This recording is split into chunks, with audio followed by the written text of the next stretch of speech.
Welcome to the place of rest, where our aim is to give you language that helps you displace the growing confusion, chaos, and dis-ease of our times. My name is Jonathan Boyce, and it's my pleasure to bring to you today's episode. Virginia and Liliana Partida delve into the role of bioelectric fields, emotional patterns, and the necessity of rest and introspection for achieving holistic health and well-being. We hope you enjoy today's conversation.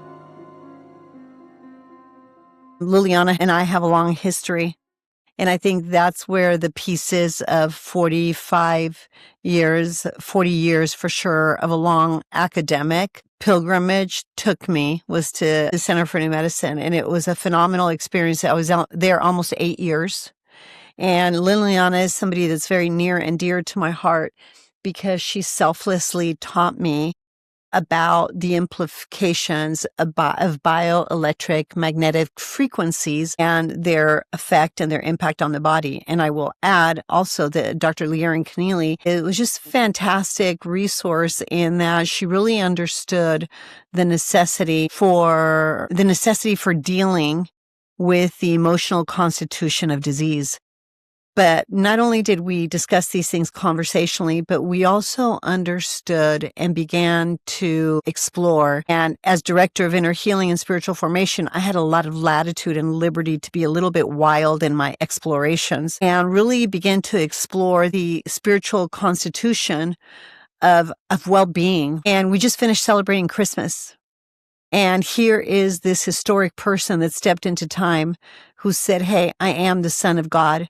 And I am the third part of the Trinity that, by the way, is consistent with your very constitution. Your spirit, the spirit is a dad. The soul of the whole thing is a work of the Holy Spirit.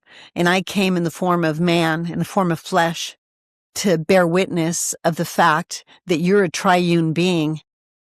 And the confusion, chaos, and dis-ease of the time and everything that can be well documented throughout history, I came to set you free from the implications of the narrative of man throughout history." And really, that's the gift of Christ, right? To humanity. And that's what we celebrate at Christmas, the birth of Christ, with the promise from a book that 750 years before his birth predicted his coming, that said that the chief cornerstone that would be established in time would ultimately come from the house of David. And I don't want to digress too much from this, but the first king was chosen by man for that small little nation that God said was his nation and he would establish in time. So the first king they chosen was King Saul. The second king was, God said, well, that wasn't so hot. I'm going to set a man apart for myself and I'll choose him. And the ultimate cornerstone will come from his line, and that was King David. And then from that, of course, came what we believe to be King Jesus that stepped into time. So the triune constitution, even in that narrative in history, when you take account of the story of that small nation that there's so much controversy around now, you realize that this historic figure came from that lineage. And the reason I've always found that fascinating is because, as you know, Lily, at R.E.S.T, we take history into account. Then we ask a lot of questions to find out how people have governed themselves, their body, their lives. And why? Because we need to get traction so we can help set them free and heal, right? So history, government, and education. We ask all these questions so we can become educated with them and we can get some sense of what's going on. So there isn't any person listening right now that doesn't go to a doctor, and the doctor should, although ask a lot of questions. And put the disease state, if you will, in context of their history, how they've governed, so he can become educated. But when doctors have such a limited amount of time in doing this, you can see how the confusion, chaos, and disease has compounded and why illness is so central to our existence today in the wealthiest nation in the world, hence the Make America Healthy movement again. So we're living this fascinating time in history, and Lily and I spent all morning talking about it, where as this 2025 comes to an end, I want to encourage us all not to just look back, because we can learn so much from the last 3-5 years that are behind us as to the confusion, chaos, and disease that is upon us, but it's a time of full disclosure. There's little journalists popping up here and there who took the truth into their own hands in the pursuit of truth because they're saying something's wrong. And so we have all these independent journalists and civil servants here, not just civil servants, but civilians, just regular people. Courageous souls. Courageous souls taking up arms and saying, wait a minute, there's something wrong in government with our history here that's being retold and education. And we got to harness this. So I love to bring this discussion to bear in something very practical, but especially as this year draws to an end in the context of Christmas. Because the historic Christ that came into time, whose life we just celebrated, directly or indirectly, whether we realize it or not, he said that he came to what? To bring a new kingdom, a new form of government, individual self-government, where man would have the capacity to rule and overrule in their lives. And this particular republic was established around those ideas of individual self-government. And that's why we say America is a Christian nation, right? Because there's a set of ideas that is consistent with our triune constitution, spirit, soul, and body, that has come to bear in time. And when you start putting the history, the notion of government and education from our personal lives to our families, to the government and all that, all of a sudden you start saying, wait, there's a bizarre pattern here. I never heard anybody talk about these things quite in that context before. So as 2025 just closed, came to an end, I want to talk about how incredible 2026 is going to be and why. Confusion, chaos, and disease is being exposed at an unprecedented rates in unprecedented ways, never before known to man. And the common man is rising up and asking a lot of questions and saying, hey, I'd like to figure this out for myself. Thank you, but I don't need to be told what to think, how to think, and why to think it.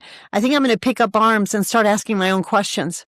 And then, of course, the world of scientists and curious people and investigators and just curious practitioners or scholars or academics are coming together and they're saying, we're able to kind of communicate and answer some of these questions in some unusual ways.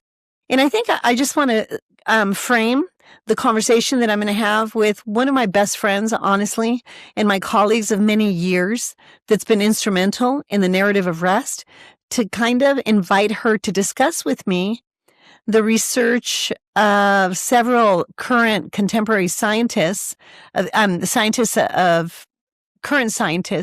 that are really, believe it or not, explain the DNA, the triune constitution of why R.E.S.T is irrefutable and why you can confidently step into 2026 and say, wait, R.E.S.T is a law of nature. It is obvious to us all. Without R.E.S.T, we die. And just because we sleep doesn't mean we're resting. And so we have within our means to look into how we're governing our own lives and really launch with this message of hope and love and peace and loving God and loving each other, because this historic person came into time who said, hey, I am the beginning and the end. Everything began with me and is going to end with me. And I invited humanity to rest for a reason. Because I made them triune. We made them triune in our own image to be a spirit working through a soul in a body. And this isn't just something we should celebrate in December, but it's a triune constitution of your very anatomy that is the fingerprint of my dad and me and the Holy Spirit that works in you. And that's what you can take with confidence into 2026. So the darker the light, the more brilliant that spark of light is going to shine. And I think my desire is on this first day, we're actually lounging. But it's having great philosophical discussions today. So I want Lily to kind of take up the second half of this and kind of talk about this gentleman that I've seen on YouTube quite a bit. He's a fascinating scientist. And I always think he's speaking R.E.S.T. He's speaking R.E.S.T. It's the constitution of our DNA is consistent with everything we've been talking about for 5 years. So as we launch into a new season of R.E.S.T, I want Lily to take it from here. And as a medical practitioner of 20-some years working with cancer patients and whatnot, I want her to share with you what we've been talking about today in light of that word salad I just kind of threw out there with a lot of enthusiasm and excitement so that people can really look at the days ahead with great anticipation and wonder, because amazing things are unfolding right before our eyes, prophetic things that have been spoken of thousands of years ago. And it's a great time to be alive. So in that spirit, Lily, Well, I think the most exciting thing is the idea that we're really bridging science and spirituality. And this is such a beautiful thing because now it's becoming more mainstream. And I don't know if you've had this experience, but everybody's kind of more awake to it. So it's really beautiful when you encounter scientists that are really stepping outside the box and really looking at it from a holistic point of view. They had discovered through a science called geometria the translation of the human DNA. The 4 strands of DNA, completely different to each other: carbon, oxygen, phosphorus, and what is the other one? I can't remember what the other one was, other element was. But anyway, it was really interesting because you've got 4 complete different elements, and they all translated through this geometria, which is the ancient method of deciphering the alphabet with numerical numbers. And the translation is God eternal within the body. And again, it's ancient in regards of the language. It was translated in Aramaic and Hebrew, so it wasn't just one specific. And the beautiful thing about it was, wow, God has left an imprint on 50 trillion cells in our body. So I'm always, when I do my emotional work with our patients at the Center for New Medicine, I always say, it's quite interesting that with an imprint of our DNA recognizing who it is, why is it so often that the mind or the egoistic side of who we are, the soul, the psychology of a man, is trying to tell us we're somebody different? And as you and I were sharing this morning in regards to even the protein that holds the body together, laminin, if you look at it underneath a microscope, it looks like the Trinity. It looks like the Holy Trinity in regards of a cross with kind of a DNA strand. So I thought it's so beautiful. But the beautiful thing about 2026 is that I'm hearing more and more in every circles, not just in the circle of Christianity, but in the circle of just science and medicine, that how important it is to really connect body, mind, and spirit. And so in the work that I do at the Center for New Medicine, working with our cancer patients, we always say that any kind of autoimmune or even cancer is what we would consider an emotional conflict. And so we're always looking to see at what are the roots, and how do we look at it from a point of view of pulling the weed and planting the beautiful plant? So I always say that, if we don't pull the weeds out of our garden, they will take over and they will choke out our beautiful plants that we have planted. So I think 2026, we have to really look at it from a point of view of introspection. Is like, what is it about, myself and how I am showing up? And then, of course, the operating systems in regards of the mind and or spirit, they're 2 operating systems that are quite different, but they're both there to protect us in regards to a place of fear, oftentimes of past experiences, where the spirit is going to come from how to become more compassionate and loving and forgiving. So I'm really excited about 2026 and bringing all of the science that now is really integrating with spirituality, and it's actually on so many people's thoughts and also in conversations that I'm finding really exciting and interesting. So I'm really looking forward to more exploration of 2026 and just connecting to that deep resonance of the heart, which we know has 5,000 times more resonance than the mind. And so, just keeping a really heart-centered coherence between heart and mind, I think it's going to be absolutely essential. I was looking for that a passage this whole time while you were speaking, and why this is so important, especially in the context of the holiday we just celebrated. I love what you talked about, the blueprint and the blueprint that is held in our DNA, and specifically how you pointed out the narrative of laminin, because I think we're so quick when these holidays come and go to forget the implications of this specific holiday that we just celebrated. Because Jesus Christ is the only living man that ever said, I came to save humanity and to set you free. And his invitation was one of rest. But the reason what you said is very important in terms of how science and spirituality now are converging, and why this is an amazing time to be alive in the history of the world. Because, for example, at R.E.S.T, we substantiate that. We document that. We prove that. Not to the scholars or the academics. I'm not interested in that. We prove that to the common man that is being crippled by confusion, chaos, and disease in their spirit, their soul, or their body. Sometimes it manifests in massive corporations, Hewlett-Packard, Honeywell, Pepsi. I've dealt with top executives in all those companies. And you have too at the clinic, and we've seen people from all walks of life. But when you have something like this, that in the book of Colossians, not only substantiates the merit of what we just celebrated, but we have evidence, we have scientific evidence of the truth of this scripture.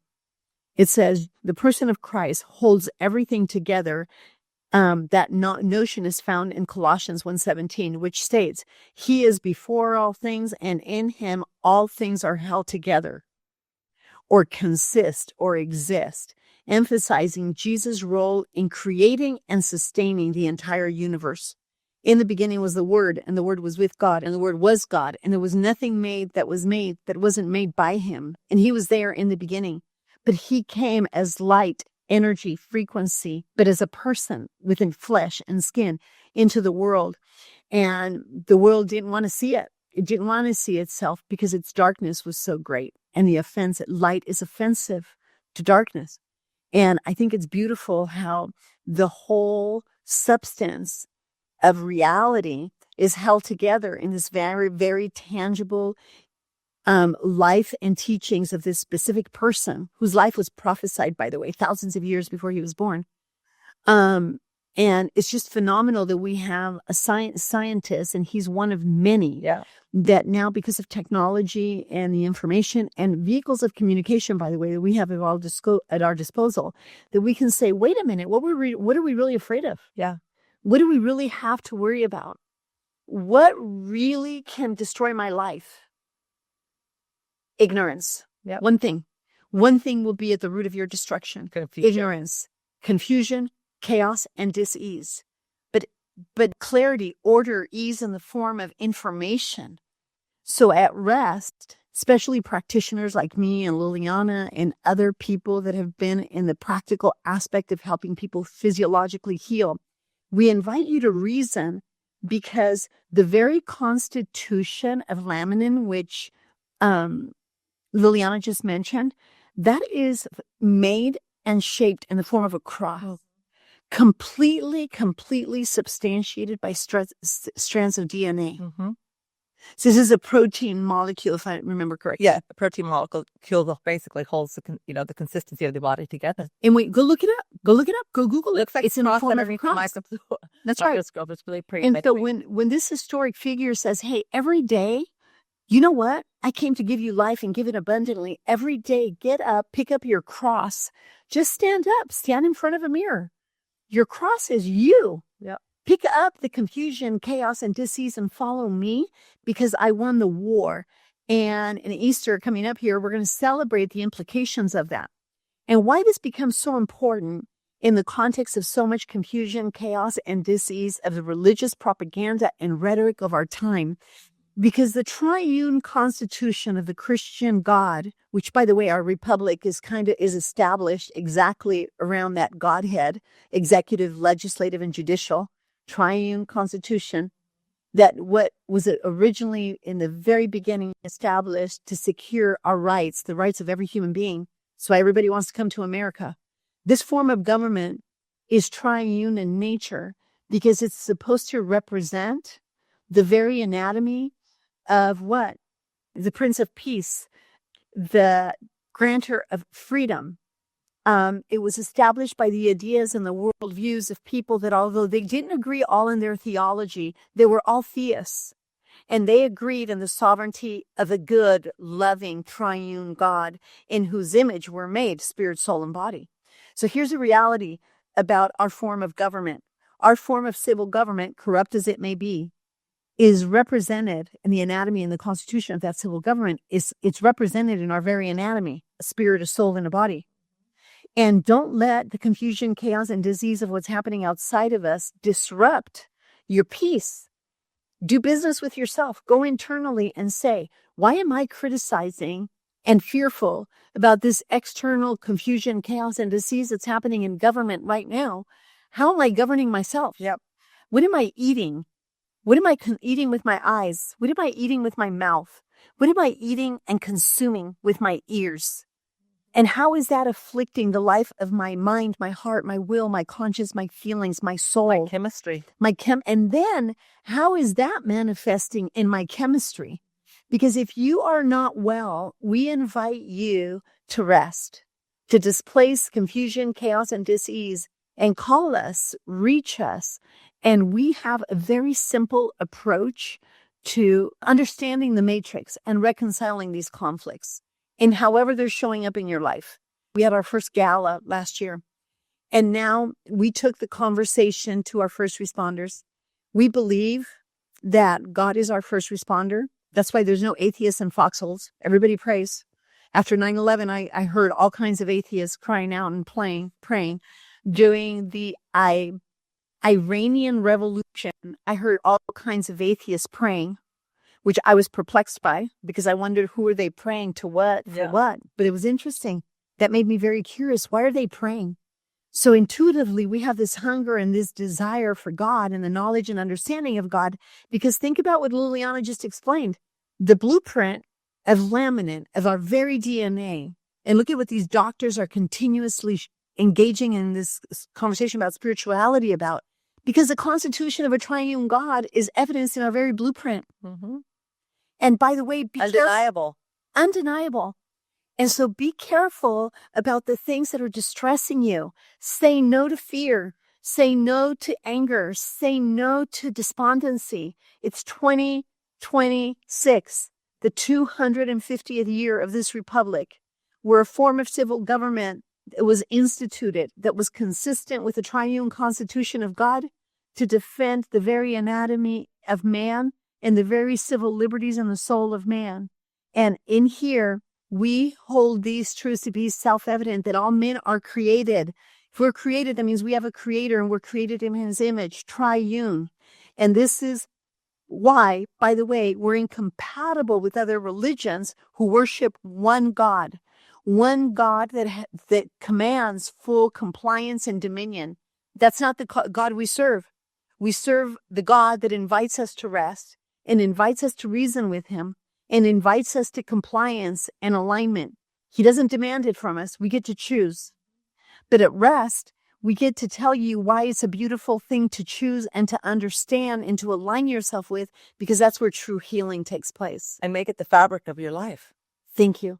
The fabric and the rhythm of your life. Mm-hmm. Closing thoughts, Lily.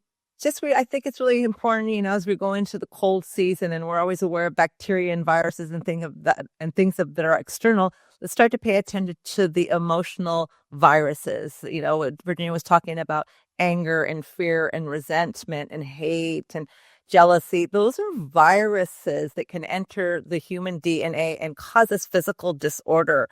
And so, for me, what I like to do is every night I like to reconcile, just kind of look at my day, not only giving gratitude, but what are the areas that, that are creating a little bit of a disturbance in me in terms of my behavior or responses to the outside world, and how I can look at it as a point of view of a learning experience. But I think it's very important for us to be mindful of the narrative in our mind and look at that, be observing, compassionate, and inquisitive. The other aspect of ourself is going to be evaluating, judgment, and criticism. So that truly allows us to be weakened with our immune system of our emotions, and then we end up in a situation where we are not healthy, body and mind as well. So I think it's really important for us to not just take attention to the physical viruses and bacteria of the outside world, but of the emotional and also the things that we expose ourselves to and the company that we keep even. I love it. Yeah. I love it. So good. I would add to that the spiritual viruses. And you can detect a spiritual virus because they're intrusive thoughts that are continually lying to you. Yep. And continue lying to you about you and lying to you about others. Yeah.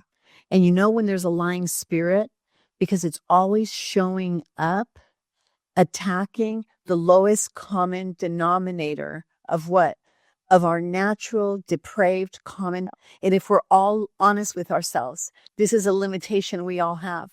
So we invite you to rally with us and experience why 2026 is going to be the greatest year of your life. Love for God, love for others, and love for yourself. That's right. God bless you all.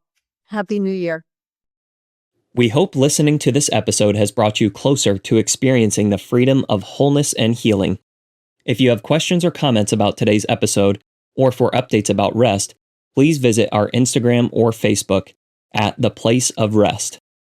If you would like more information about Virginia, or to support and join the cause of rest, please go to theplaceofrest.com/donate or call 949-289-5935. Thank you for listening to Rest with Virginia Dixon. We'll see you next week.